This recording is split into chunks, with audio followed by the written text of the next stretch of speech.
Ladies and gentlemen, I am about to talk about one of my favorite Dragon Ball games of all time, Dragon Ball Z Budokai Tenkaichi 3. This game was released in 2007. I cannot believe it's been 11 years since this game came out. I feel so old. Well, anyway, it came out on the PlayStation 2 and the Nintendo Wii, and it was developed by Spike and published by Namco. Of course, it was also endorsed by Funimation here in America, as well as Toei Animation and Orchestron 5000.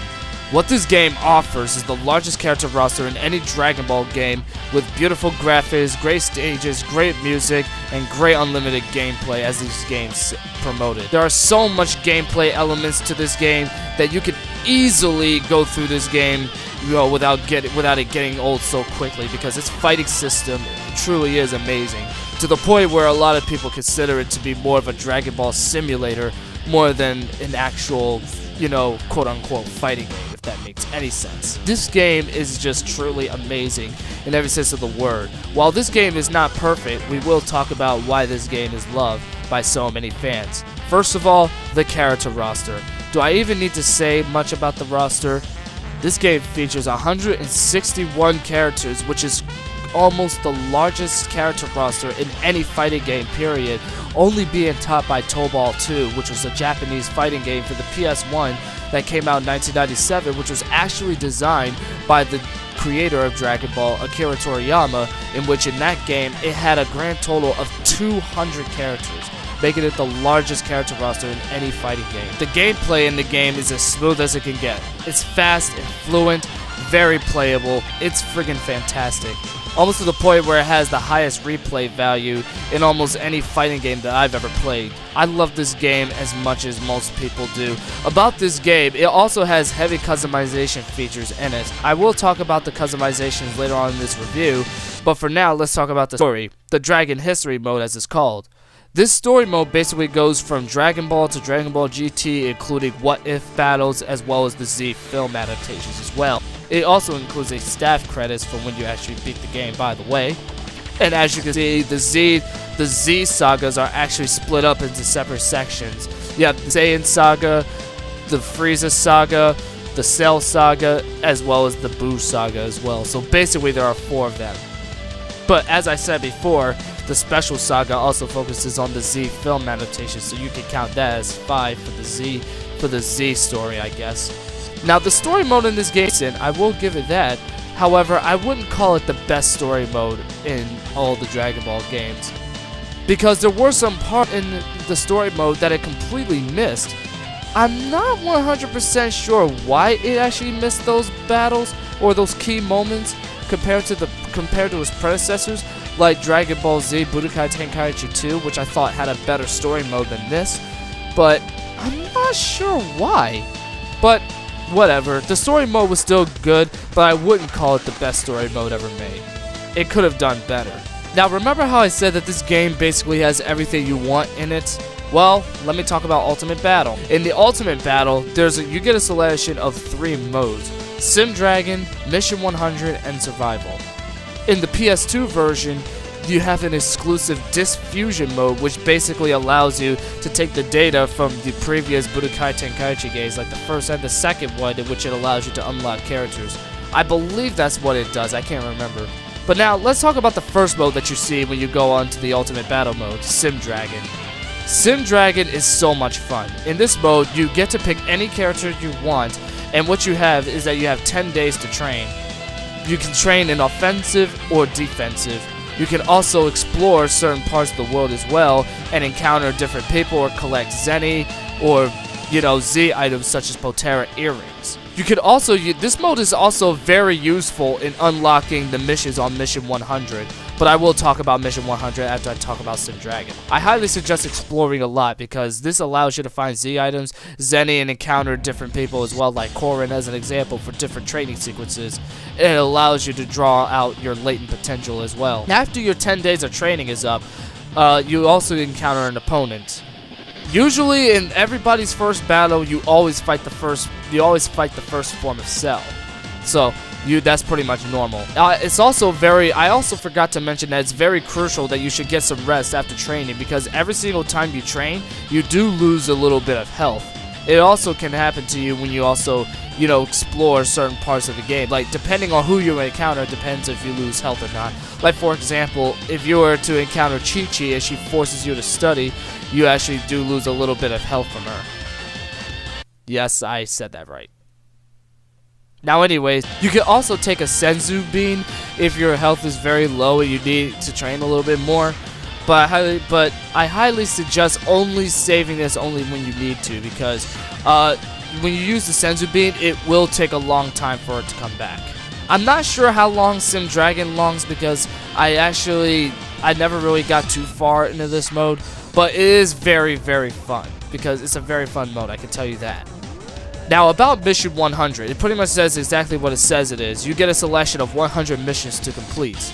Now remember how I said that playing Sim Dragon mode is a very crucial role in playing Mission 100? That's because in Sim Dragon, you have to explore a lot, because in order to unlock all 100 missions, you have to encounter Bulma.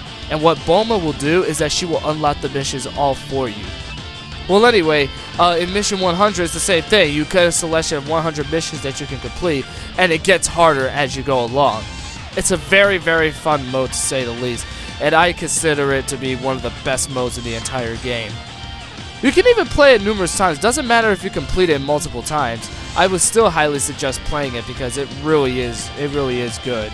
It's another one of those modes where you can play many times, even if you already have Z ranks. Now the survival mode is split up into 3 parts. You get Bardock War, Dragon Classic, and All-Star. In Bardock War, you get to fight Frieza's army, and every 10th victory, you also get to fight Frieza as he transforms, either to base, second, third, so on and so forth. In Dragon Classic, you get to fight the original Dragon Ball characters for up to 50 battles. And in the All-Star mode, it's the same thing. You get to go up to 50 battles. Each survival mode, you can go up to 50 battles. And after those 50 battles you've had, the game ends. And you pretty much get an automatic Z rank. I believe so, because I'm pretty sure some people will probably rush down to the comments and say that it doesn't guarantee a Z rank. But for me, it always has. But I'm not 100% sure. It could be different. Now in the All-Star, it's the same thing. You fight the strongest characters from Dragon Ball to Dragon Ball Z and GT as well. The final boss of that survival mode is actually Super Saiyan 4 Gogeta. This is a similar way how in Mission 100 he's also the final opponent that you face in Mission 100. So I think I find that either coincidental or ironic. I'm not sure what you would say for it. Either way, I still think it's pretty interesting. Now the duel mode, we already know what that one is self-explanatory. You get to fight single battles, tag battles, and DP battles. Like I said, single and tag are self-explanatory. You get to one-on-one battles with the single battles, and in tag match you have to pick up to 5 fighters, and so basically it's a 5-on-5 tag battle basically. And in DP, in the Destruction Points battle, you get to pick the amount of fighters that you want on your team. However, they do cost limited destruction points. And so, let's say your limit is up to 20, which is what I picked for the sake of the review. If I can't pick any character that could go beyond 20, because obviously the amount of points you pick, it actually adds up. And once it gets full or is close to getting 20, and there's a character that I could add on there that's more than, you know, that goes past 20, I can't put that character on there. So you can pretty much tell exactly what this battle does. Same as Tag Battle, except it uses destruction points for the amount of characters you pick on your team. Now the Dragon World, I love this mode to death because you actually have 5 tournaments. Yes, 5 tournaments. And I love how all of them are actually different. Even if the World Tournament and the World Martial Arts and other World Tournament have the same formula, I still like how they're at least different from each other a little bit. I only played the Cell games and Yamcha game for the sake of this review because they are the only 2 tournaments in this game that are actually really different. In Cell games, it's a survival tournament, so pretty much it works the same way, almost similar to the survival mode, but it still works as a tournament. It basically combines the elements of a survival mode and a tournament mode as well. So you obviously fight through a gauntlet of opponents to reach the final opponent who will be waiting for you, and you defeat him to win the tournament. However, in the Cell games, like I said, you actually have to fight through, and you know the amount of health you lose, you're gonna have to keep fighting with that amount of health. However, when you do beat an opponent, you do regain some health back. I believe like 10,000, I believe. I can't remember how much health it is, but you do regain health as you do go along, and it's just not gonna go back to full like it would with the other tournaments. Either way, Cell games, I really love this mode simply from the fact that it's the most challenging. Now the next tournament is the aforementioned Yamcha game. In this one, Yamcha actually picks the fighter for you. He picks the uniform that you wear as well as the custom selects as well. Even if the custom doesn't have any items in it, you're pretty much going to play the character normally as it is, so there's literally no difference. But if you do have customizations for any characters, it could secretly help out and you could secretly beat Yamcha? I'm not sure. Well, anyways, this mode is really fun simply from the fact that it picks a random character for you, and depending on the difficulty you pick, it can make for a very intense challenge of Yamcha game. I just gotta say, Yamcha made a big mistake picking Vegito, because little does he know, I am a beast with Vegito. So yeah, big mistake. LOL! Anyways, on to the next modes about this game. You also have Evolution Z, which allows you to customize your characters. I really do love this part here because the customizations in this game, especially for the Dragon Ball game at the time, you know, in 2007, this was a well done mode. You get to equip any items that you want, and you also get to select the password as well. Well, the passwords really don't matter, but say you have a friend who wants to have the exact same customized, character as you do. What you can do is that you can give them your password and they can enter it in on their other console and they actually receive that character. I think the password system in this game works very well. Kind of odd how a game from 2007 has a password system, but I still think it's pretty interesting because it actually does serve purpose. In fact, the password system in this game is great for unlocking Red Potera characters, which I will also talk about. But like I said, you can actually buy Z items and you can give them to your characters to basically make them more powerful. In the data center, this is where you actually get to meet the lovely Bulma, where she will be walking you through, either watching your replays or if you're, trying to enter in a character with a password. And like I said, this is where you actually unlock a Red Potera character. I hate how the passwords are actually very long. I forgot to throw that out there. Yeah, they're very long. But at the same time, though, they are very useful because you get to unlock Red Potera characters. And if you don't know what Red Potera means, basically it means you unlock a character with enhanced abilities, with regenerative cells, strength, ki, stamina, defense. Basically every aspect of fighting that you can think of, they will have the power of a god, literally. And that's why I think the Red Potera the Red Potera characters are actually pretty cool. Especially if you're using the team battle mode and you're actually going against, a team of Red Potera characters like a 5-on-5 Red Potera match, it can basically make the match very, very intense.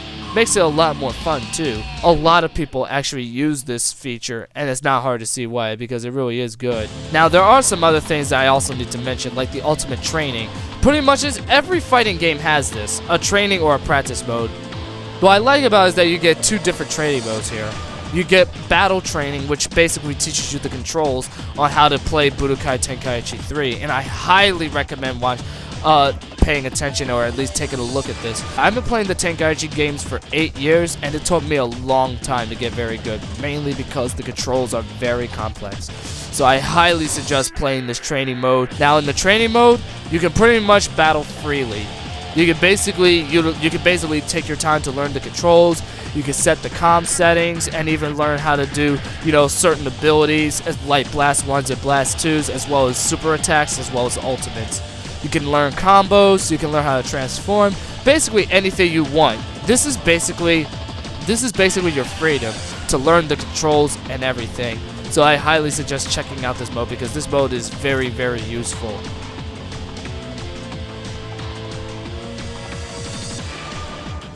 Now the character reference is actually led by, instead of Vegeta's wife, it's Go's wife, aka the feisty Chi-Chi. This time, Chi-Chi actually, talks about the characters for you. That is, if you activate her commentary button. She pretty much commentates for any character you pick, but we'll talk about her in a sec. In this mode, you get to look at the information of every character, and you also get to see the voice actors of who voiced the characters. Like, for example, Future Gohan is voiced by Kyle Herbert. I think almost everybody who's a fan of the Funimation dubs already knows this, but I thought I'd throw that out there. You actually get to see the voice actors who play these characters, and you even get to see their character introductions, aka the character's history in the anime or the manga. For the most part, they usually talk about the anime more than the manga, but I just thought I'd throw that out there. You also get to play the voices of the characters, and Chi-Chi will also say a few words if you select her commentary. Last but not least is Shenron. When you collect all 7 Dragon Balls, which I forgot to mention, in order to earn Dragon Balls, you can earn Dragon Balls by winning tournaments, and this is the most common way to earn Dragon Balls, by playing the story mode and crashing through a bunch of crashable stuff like, rocks or buildings or whatever, and you'll automatically obtain a Dragon Ball. That's how you earn them. When you do have all 7 Dragon Balls, a mode will unlock where you can select Shenron. You can either get Red Shenron or the regular Shenron as well. With each Shenron, you can unlock different things, different arenas, and different characters. For the most part, you'll probably get regular Shenron, which is how you can unlock Future Gohan, the Mount Paozu, and the Desert Noon level. This is also where you can also earn more Zenny as well. I believe that is either Zenny or Z points. I think it's Z points in this game, whatever. Well, anyway, you can basically choose to unlock those kinds of stuff. So those are the wishes you get. Kind of limited, to say the least, but hey, it's nice that, the game allows you to get Dragon Balls and you can use it to unlock stuff in the game. I think this mode works out really, really well. In conclusion, you can clearly see why Dragon Ball Budokai Tenkaichi 3 is very popular among the Dragon Ball community. The large character roster, the graphics, the gameplay, the music, everything about the game is just absolutely amazing. It may not be the greatest Dragon Ball game ever made, depending on who you are, but you can't deny the fact that this game really was done well when it first came out in 2007. Even for some people, this game could be bad, depending on what you think of the gameplay. Some people say it's slow, but it only depends on who you are. And of course, this game is not 100% accurate, but at the time, it definitely was the closest to matching the anime. Mostly the anime, some parts of the manga, but for the most part, it was mostly faithful towards the anime more than the manga, because the manga, of course, was completely different from the anime. All I can say is that if you ever feel the need to play this game, I can only see this one of two ways. You can either A, have a powerful PC and download PCSX2, where you can actually have an ISO of this game, where you can also mod the game with Dragon Ball Super characters, which is something a lot of people do. Or 2, you can buy this game for your gaming collection, or if you just simply want it. Like, you can either get it on the Wii, which is actually cheaper, by the way, but you can also get the PS2 version, but I have to warn you, it is kind of expensive. It usually ranges from $60 up to over $100, which I think is insane, but I know why it's this much. Mainly because, like I said, the large amount of features that's in this game is the main reason why this game is in for high demand. simply from the game's popularity and the amount of stuff that's in the game. Thought I'd throw that out there as a warning. With that said, I hope this review was done well. Sorry if this review may not have been my greatest, but I've done my best to, explain this game in and out, because I think this game really is amazing. I would say this game, Fighter Z, and Raging Blast are definitely some of the greatest Dragon Ball games to exist. That's all I can say. If you enjoyed this review, you already know what to do. Hit that subscribe button, and I will be back for more reviews. And then the next time, I will definitely review the Budokai games, probably Budokai 3 since that was the most popular, and I'll also be making a future review of Fighter Z once I actually start really playing this game in and out.